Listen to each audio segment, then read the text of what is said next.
Chapter 1: The Promise of Youth. The smell of dust and smoke hung heavy in the air that summer afternoon, but in the small training camp on the edge of the city, two boys stood side by side, dreaming of the future. Ali and Kashif were not just recruits, they were brothers in every way except blood. They had grown up in neighboring villages, studied in the same school, and joined the army on the same day. Their friendship had been forged in laughter, strengthened in hardship, and sealed by the fire of countless promises. Ali, tall and sharp-eyed, always dreamed bigger than anyone around him. One day, he used to whisper under the starlit nights of the camp, "I'll stand on the deck of a mighty warship, giving orders that shake the sea." Kashif, more reserved but equally determined, smiled at his friend's ambition. "And I'll be beside you. A commander by your side. We'll protect our people together." They would often laugh, tossing stones into the campfire, imagining the future like two dreamers lost in a world far larger than themselves. To them, the war stories of old were not tragedies but inspirations. They wanted to write their own. But no war story is written without blood. Chapter 2: Fire in the Blood. Their training days were full of sweat and pain. They endured blistering drills, endless marches, sleepless nights, and the roar of instructors drilling discipline into their bones. Ali excelled in naval strategy. He had a natural instinct for the sea, studying every book he could get his hands on about battleships, submarines, and aircraft carriers. Kashif, on the other hand, mastered the art of ground warfare. He could maneuver tanks, predict enemy moves, and led men across burning fields with a calm voice that made soldiers trust him without question. Together, they were unstoppable. During mock battles, Ali's tactics and Kashif's leadership combined into flawless victories. Their instructors often said, "If these two ever rise to command, they will be legends." And so they climbed. By the time they were in their late 20s, Ali had earned his place as a naval commander. The sight of him standing on the bridge of a massive warship, ocean wind blowing against his face, was everything he had once dreamed of. Kashif had risen as well, becoming a respected general of armored divisions.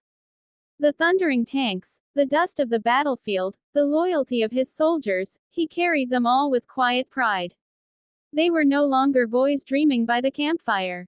They were men of steel, leaders of armies. And yet, whenever they met, whether in meetings or rare moments of leave, they still called each other brother. But fate was preparing to test that bond. Chapter 3: The Shadow of Politics. The nation they served was changing. Political winds grew darker, greedier. Ambition from above trickled down into orders that twisted loyalty into something else. Ali remained devoted to defending the seas. "Our duty is to protect," he would argue during tense meetings with ministers and officers. "Our navy should be the shield of the nation, not its sword of conquest." Kashif, however, began to see things differently. Influenced by powerful voices in government, he believed expansion was necessary. "A shield is useless if it cannot strike," he once told Ali.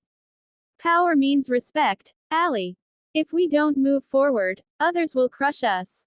Their conversations grew heavier, no longer filled with laughter but edged with tension. Still, neither of them believed their differences could break them. Until one night, a secret order was issued. Their country would launch an offensive war. Ali was ordered to blockade the seas, while Kashif was commanded to lead the ground assault. They would not be allies this time. They would be on opposite sides of a brewing civil conflict. Ali confronted him in the War Council chamber, eyes blazing with disbelief. "Kashif, this isn't defense, it's madness. This war will destroy everything we swore to protect." Kashif's jaw tightened. His voice, usually calm, carried a storm inside it. "Ali, I don't like it any more than you. But we don't have a choice. If I refuse, I'll be replaced. And you know what happens to officers who disobey orders." Ali slammed his fist on the table. "Then we fight against each other.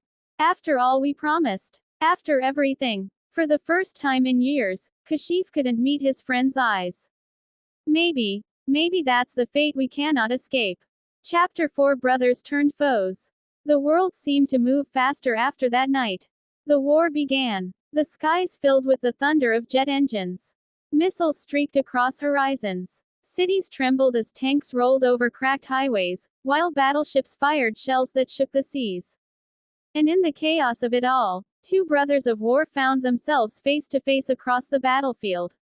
Ali's fleet dominated the coast, his warship a floating fortress unleashing hellfire against advancing armies. Kashif's armored divisions pushed forward across the burning earth, determined to break through the naval blockade. Their forces clashed with a fury that made even the veterans shudder. Tanks against steel, aircraft against warships. The battlefield was a storm of fire and blood. Yet beneath every order they gave, every strike they commanded, lay the weight of their memories.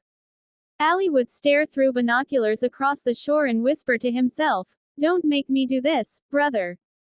And Kashif, inside his roaring tank, would close his eyes for a second before giving the order to fire. "Forgive me, Ali. Forgive me." But war does not forgive. Chapter 5 The Message. One evening, after days of unending battle, Ali took a chance. He ordered his men to hold fire and sent a private message across radio frequencies known only to Kashif. The static hissed before his voice broke through, heavy with sorrow. "Kashif, do you hear me? It's Ali. Brother, this isn't us. This isn't who we are. We swore we would never fight each other. Do you remember the campfire? Do you remember our promises?" Silence filled the airwaves. For a long moment, there was no reply, only the distant rumble of explosions. And then, Kashif's voice came, low and pained. "I remember. Every word. Every night. But memories don't win wars, Ali.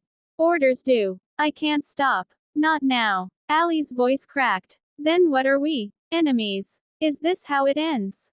And Kashif, fighting tears in the steel belly of his tank, whispered words that felt like blades cutting through his own chest.